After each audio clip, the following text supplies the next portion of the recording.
Yo, what it do, YouTube? I'm Caleb. Welcome to the Hothead Crew. Today, I got a little something special for y'all, man. Today we got R. Kelly's 25 Years of Terror. The truth is, great channel. I advise y'all go check it out for yourselves. What he got to say today, man. And expose some truth on R. Kelly. Let's get to it. On June 5, 2002, R. Kelly was arrested and charged with some alarming crimes involving a young girl who happened to be his goddaughter. While his fans didn't want to believe the allegations, 2002, bro. You've been locked up for a long time. Were y'all alive? Were y'all alive in 2002? Kelly made it extremely I'll let y'all guess if I was. As he decided to film the incident, he thought it would be a great idea to make a home video of his disgusting crimes. Unfortunately for Kelly, this video didn't stay in his private collections, as the videotape of Kelly's horrific crimes ended up being stolen. Yeah, I remember these CD tapes. Oh my goodness, bro. I'm sorry. I'm just reminiscing right now. Kelly was caught on camera, and he was going to have to face these allegations in court. But even with this videotape and mountains of evidence proving he did it, Kelly walked out of the court a free man, being acquitted of all charges. Still to this day, many people can't believe they let Kelly get away with it with all that undeniable evidence. Being one of the most obvious times, the law worked to protect the criminal instead of taking him down. A trend we have seen repeatedly over the years since R. Kelly. Hey guys, I hope all is well. Welcome back to just a little, Let's get right into it. In the 2000s, R. Kelly was one of the biggest R&B artists in the world. Fresh off his smash hit Ignition and running the industry for years, he was at the top of his career. But when Kelly least expected it, his world would be turned upside down. He became the center of a horrifying scandal, which changed his career forever. The story of R. Kelly's legal troubles go back to 1997, when he met Roshana Landfair, who was 12 or 13 years old at the time. Landfair was introduced to Kelly by her aunt, the singer Sparkle, who was a protege of Kelly's and was working on her own debut album at the time. Sparkle asked Landfair's parents to bring her to the studio so Kelly could hear. Sorry, I didn't mean to interrupt. So intermission right quick. Y'all go ahead and click out this video, bro. Y'all see how I'm subscribed to him. Go ahead and do that for me right quick. Just a little reminder for y'all. Go ahead and hit that subscribe button. Like, comment, share if you have to. Share if you want to. Nobody's gonna force you. Listen to it. Her rap, hoping he would help her music career. After Kelly met Roshana, he started spending plenty of time with her, with Roshana calling their time together grooming sessions. Eventually, Kelly was offered to become Roshana's godfather by her aunt Sparkles. Kelly accepted the offer and used this as an opportunity to take advantage of Roshana. As soon as he took on the role, he started his inappropriate relationship with her. Between 1998 and 2000, Kelly did horrible things to his goddaughter. In at least one of those instances, he decided he would record it for God knows what reason. After making the video, Kelly kept it right in his collections of home videos. It doesn't seem like he tried to hide his extremely incriminating tape at all, as out of nowhere, the tape would be stolen from his home by a disgruntled employee. This person then made copies of the tape and leaked it. Eventually, the tape was floating around the internet and even made its way to the streets, as bootleggers were selling Kelly's tape alongside the latest blockbuster movie. The tape of Kelly was spreading like wildfire, and it wouldn't be long before the tape landed in the hands of the media. In 2002, someone working in the Chicago Sun-Times mailroom opened up an envelope that was sent to the news station anonymously through FedEx. The envelope was addressed to a reporter named Jim DeRogatis. Inside the envelope was an unmarked tape, and when those at the news stations played the tape, they saw the biggest R&B singer in the world bumping and grinding with his own teenage goddaughter. This tape was exactly what Jim was waiting for, as he had been trying to expose Kelly for months now, previously reporting on other allegations made against Kelly with young girls. Now, out of nowhere, the undeniable proof he needed to bring Kelly down landed on his lap. According to the news, the over 27-minute-long videotape seemed to show R. Kelly engaging in sex acts with the young girl, with one part of the video showing Kelly going number one on the victim, to say it lightly. Thank you. On Wednesday, a shocking development. Police arrested a popular singer on charges. NBC's Jim Avila has the details. The hottest rhythm and blues singer in America, R. Kelly, the man Vibe magazine called the new millennium Marvin Gaye, now in handcuffs, arrested in Florida and charged in Chicago with 21 heinous crimes against an underage girl. 21. The key evidence, say police, a videotape made by the singer himself. FBI forensics experts from Quantico have closely examined the tape. They tell us it's authentic. Police say the 40-minute tape, which first surfaced 5 months ago, 40? was recorded inside Kelly's... Bro, 40 minutes. 40 minutes, bro. That's crazy, bro. If y'all ain't seen that tape, bro, imagine what he was doing for 40 minutes, bro. That's insane, bro. Police say the 40-minute tape, which first surfaced 5 months ago, was recorded Lock 'em inside up. Kelly's house on this Chicago street. He has since moved to this suburban mansion. The video already screened by the grand jury that returned a 3-page indictment accusing Kelly of, among other things, soliciting, taping, and performing acts with a 18-year-old. Truly disgusting and deplorable behavior, and it seemed this was going to be the beginning of the end. Not long after the news station received the tape, they turned it into the authorities. And on February 8th, the Sun-Times reported the horrific news about Kelly. This led to the police revealing they were investigating him. When the news broke, the world couldn't believe the allegations against him, at least those who hadn't already seen the tape. All eyes were on Kelly, and people wanted answers. Even though the tape was a bestseller for bootleggers and the media had already seen it as well, Kelly denied everything. Through his representatives, he suggested he was the victim of a smear campaign by individuals with personal agendas who sought out to damage his career. During a local TV interview, he dismissed the accusations as crap before his performance at the Winter Olympics opening ceremony. While Kelly kept on denying any involvement in any crimes, it did little to help him with the law. In June 2002, a grand jury in Cook County, Illinois, returned an indictment against R. Kelly on 21 counts of CP. After the indictment was confirmed, Kelly agreed to turn himself in to the Chicago Police Department. But instead, he ended up in Florida. This led to Chicago police placing the arrest warrant in a national crime database. While Kelly was chilling in his vacation home in Davenport, Florida, out of nowhere, the authorities showed up at his front door. They presented him with a warrant and arrested him on the spot. While they were at his home, they searched his property only to find more evidence of his crimes, seizing a digital camera that allegedly contained additional images of him with a young girl, leading to 12 more counts of CP Oh my being filed. goodness, bro.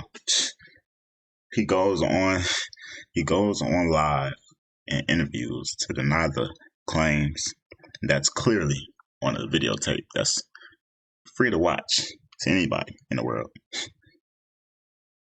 And then goes on to do it again. In Florida. Kelly was then extradited from Florida to Chicago to face his charges. When he faced the judge, he denied all the charges, posting $750,000 bail, leading to his release the very next day after his arrest. Now, after the indictment in 2002, Kelly was set to start trial months later. But for many strange reasons, the start of the trial was delayed for 6 years, pushing the trial start date to May 2008. The case experienced multiple delays for several years following his indictment in June 2002.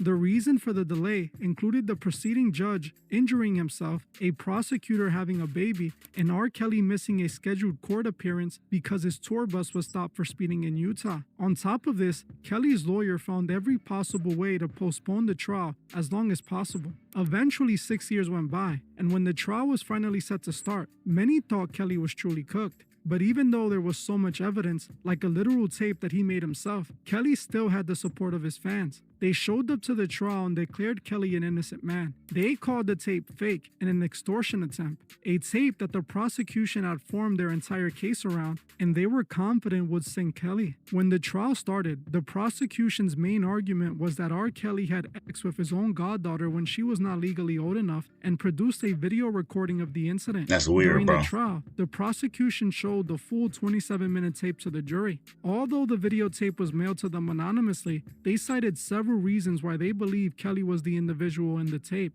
First, they proved that the tape wasn't a fake. They brought in an FBI forensic expert who verified the authenticity of the tape, dismissing the defense claim that the video could have been faked or heavily altered. After proving the tape was in fact real, they presented their evidence on why the man in the tape was in fact R. Kelly. In the video, the man seen committing the crime had a mole on his back that was visible in the video. The prosecution brought in a forensic expert to testify that a dark spot visible on the man's lower back in the video was in the exact same position and about the same size as the mole on R. Kelly's back, which was confirmed by photographs taken after his arrest. On top of this, the prosecution brought in a retired Chicago police detective who testified that the location where the video was filmed matched R. Kelly's home in Chicago. He pointed out that R. Kelly had a log cabin themed room that matches the scenery that's seen in the video. The prosecution also pointed out that during the video, the man literally asked the girl in the video how old she was, where she told him her age. Do you like teenage girls? When you say teenage, how old are we talking? The prosecution also... What? Bro, y'all just heard this man. Bro, full grown beard and all. That's crazy work. How old are we talking? Insane. The prosecution also tried to establish a pattern of behavior showing that R. Kelly had done this to others, like when he groomed and ended up marrying Aaliyah when she was still a teen. But unfortunately for the prosecution, the judge didn't allow that as evidence. The main problem the prosecution had was identifying the victim, who was only referred to as Jane Doe at the time that we now know as Roshana Landfair. Landfair not only refused to testify, but she went as far as denying it was even her in the video. This led to the prosecution accusing the victim and her family of being paid off in order to protect Kelly. But even without being able to introduce a pattern of behavior or identify the victim, the prosecution still felt they had a strong case as they had him dead to rights in a full-on video. They likely thought that there was no way they were going to lose this case. Kelly was mainly represented by the attorney Edward Genson, who was known as the Dean of Chicago's criminal defense attorneys, named the go-to lawyer in town by Chicago Magazine. Jensen approached the trial with a minimalist approach. His defense argument was pretty much R. Kelly didn't do it.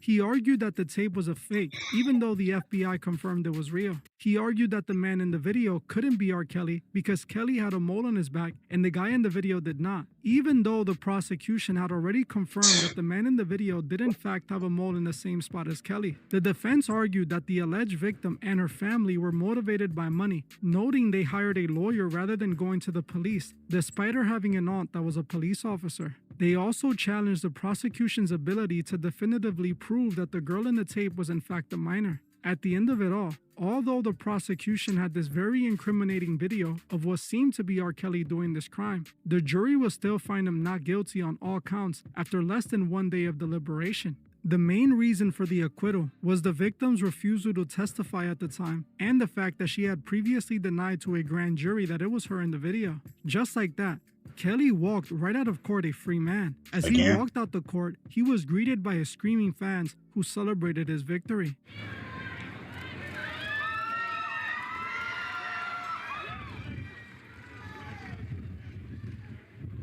He successfully managed to beat the case and was vindicated by the courts. Although they presented video evidence and it all pointed to Kelly being guilty, the courts declared him innocent. After the trial was over, Kelly didn't waste no time, using all the media attention the trial had gotten him to further boost his career. He continued to tour and record new music. His career thrived, and he released several hits during this period, selling millions of albums and packing concert venues. It seemed like the man had put those allegations behind him and was back on top. But while Kelly was under the impression he had won and had put it all behind him, fast forward a few years later to 2017, and that illusion quickly faded. See, while Kelly was able to convince the courts and some of his fans that he was an innocent man, there was still one man who wasn't buying it. He was out for that long, who bro. started this off, who had been trying to expose Kelly for almost 20 years now. The reporter Jim DeRogatis. After Jim exposed him back in the 2000s, he never stopped trying to bring him down. As in 2017, months before the rise of the Me Too movement,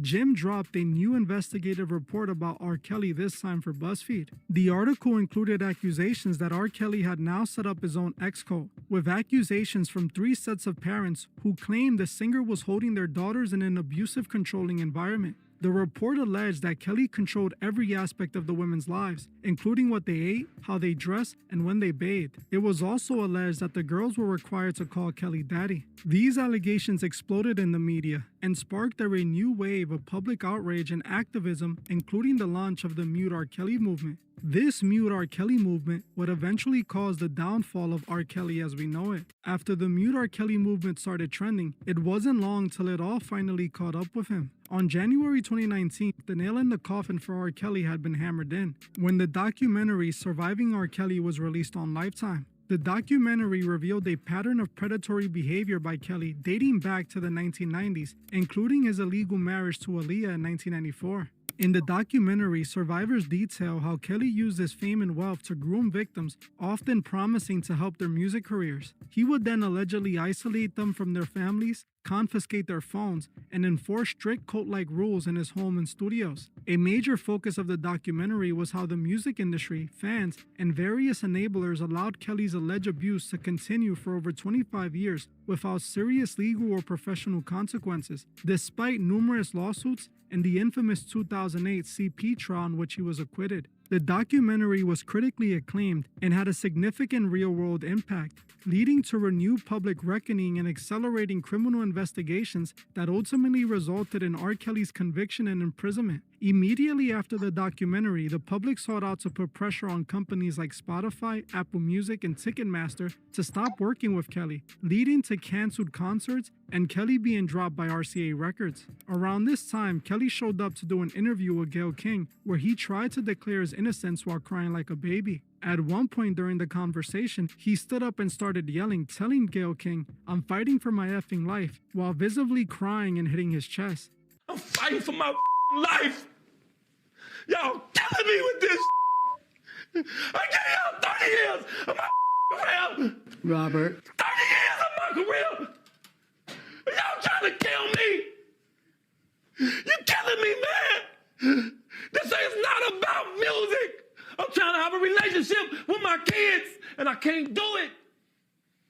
During the interview, he also called his accusers liars and claimed he was being assassinated. But this did nothing to help him. His record label dropping him quickly became the least of his worries, as on February 22, 2019, Kelly was arrested by Chicago police on 10 counts of aggravated criminal SA related to 4 victims, 3 of whom were way too young at the time. Kelly would go on to turn himself in and was released on bail after a few days. The initial arrest will start a sequence of arrests as on why does he keep getting out, bro? How does he keep getting this bail, bro? It's the 3rd time. Released on bail after oh my goodness. The initial arrest will start a sequence of arrests as on March 6, 2019. Money talk, he was taken back into custody for failing to pay over $160,000 in child support. Not that much money. Clearly he went bankrupt or something. Stop being able to pay. That's tough. It's not tough, but it's rough. The arrest will start a sequence of arrests as on March 6, 2019. He was taken back into custody for failing to pay over $160,000 in child support to his ex-wife. He was released a few days later when an anonymous person paid the full amount. What? Oh my goodness. Oh no. Oh my. What? Just when I thought it was over, somebody pays his bill. 160,000. Wow. Yeah, that's insane. He was released a few days later when an anonymous person paid the full amount, which led to his 3rd and final arrest on July 11, 2019, with the U.S. Attorney's Office for the Northern District of Illinois unsealed a 13-count indictment, including CP and obstruction of justice charges. A separate federal indictment for racketeering, kidnapping, and S-trafficking was also filed in the Eastern District of New York. So they got him this time to try to tell me they finally got him. After what? After 29 years, bro.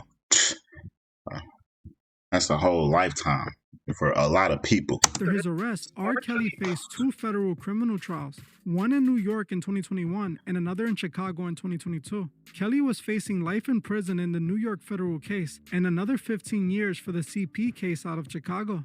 When the trial finally started, the prosecution went in guns blazing, using RICO charges to present a wide-ranging case, arguing that Kelly ran a criminal enterprise with his entourage to recruit and exploit women and young girls over the span of decades. I believe it. This approach allowed them to introduce evidence of uncharged bad acts and a pattern of behavior stretching back to the 1990s, including his illegal marriage to Aaliyah. Unlike the last trial, this time the prosecution had a lineup of witnesses and victims eager to testify. Numerous victims and former associates told their stories, describing a world of physical and emotional abuse. Witnesses described being forced to follow Kelly's rules, call him daddy, and being punished for disobedience, sometimes through violence or degrading acts. A central part of the case revolved around the same evidence from Kelly's 2008 trial, the 27-minute videotape from the early 2000s that showed Kelly essaying and going #1 on his own goddaughter. But unlike his 2008 state trial, where he was acquitted because the victim did not testify, the woman, who was now an adult, testified at this trial, identifying herself as the person in the video work, Queen. and detailing how Kelly coerced her into lying to a grand jury years earlier. For her testimony, Landfair was spared of prison time for lying to the courts the first time around. Just like the last time, the defense's argument was the exact same. R. Kelly didn't do it. Kelly's lawyer portrayed the accusers as groupies or superfans seeking revenge or financial gain and argued that the relationship were all consensual. The defense chose not to call Kelly to testify for obvious reasons. But when the trial was over, so was Kelly's freedom, as both trials ended in his conviction and led to a combined sentence of 31 years in prison. After 31? over 25 That's it? Oh my goodness, bro. Bro, I said legal, should be called illegal court system, bro. It's making my head hurt. 31 years, bro. It took out 31 years just to put him in jail. Like actually put him in jail, like keep him there. That's insane. Taking advantage of young girls and destroying the lives of so many people, he was finally put exactly where he deserved to be since he was arrested in 2002, which is where I find the problem with all of this. While yes, R. Kelly is now in prison, in reality, he should have been there since 2002. Literally, he was bro. arrested for producing CP with his own goddaughter. The same exact evidence they would end up using in the last trial that ended up resulting in his arrest. But for some reason, it seemed like the courts, the record label, and even his fans refused to put R. Kelly away back in the 2000s. Think about it. If they would have successfully convicted him, then so many other young girls would have not been victimized by him. I honestly believe that R. Kelly was protected back in his 2008 trial. He was still a top-selling artist for RCA Records and was a cash cow for them. So That's I how it go. believe they likely did everything in their power. They use you till they can't no more. That's when they put you away. You're never on their side, really.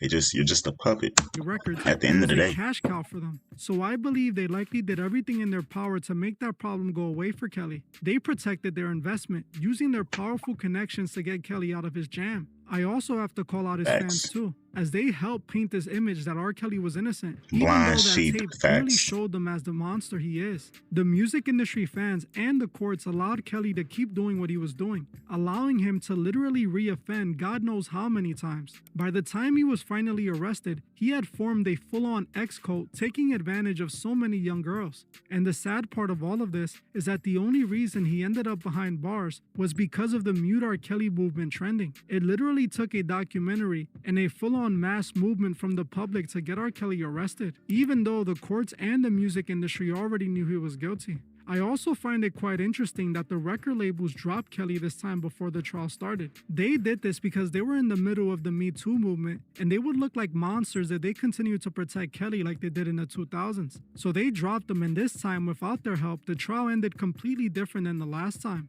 Clearly, everyone turned a blind eye when it came to R. Kelly's crimes in the 90s and 2000s. But because he was printing money for RCA, he was allowed to continue to destroy countless lives. This exact situation continues to happen in the industry. We literally just saw it go down with Diddy. Nobody believed any of the victims who exposed Diddy until he was arrested. Just like Kelly, the signs were there early, but they protected Diddy because he was an asset to the industry. We as the people have to stand up for what is right. We must never cover up for monsters because we love their music and are fans of them. R. Kelly is the perfect example of what kind of monster you can create by doing this. One that ends up destroying the lives of countless young girls for over 20 years. Well, I'm gonna end this one here. I want to thank you all for watching. W video, bro. A W video, bro. 31 years, though, that's not enough. Needs to be a century at the minimum. Come on, man. That's ridiculous, bro.